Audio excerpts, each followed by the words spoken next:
দেখো আমি বানিয়েছি পুঁই পাতার বড়া। তো এটা কিভাবে বানিয়েছি তো চলো তোমাদের সাথে ছোট্ট করে একটু শেয়ার করে দিই। পুঁই পাতা পিঠালি দিয়ে খেয়ে দেখবে খুব স্বাদ লাগে।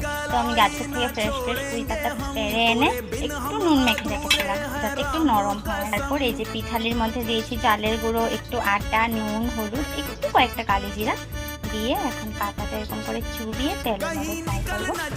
খুব স্বাদ। তোমরা চাইলে এটাকে এইভাবে লম্বাটাও দিতে পারো, দিতে পারো। আমি সব কটা বেশি বড় উঠাইনি, কয়েকটা খালি একটু বড়, তার জন্য দেখো সুন্দর ফুলেছে। একটু লো স্টিম রেখে হালকা হালকা করে ফ্রাই করবো। এই দেখো পুরো বড়াগুলো বানানো কমপ্লিট। এবার এটা তুলে নিয়ে নিলাম। তো কেমন লাগলো?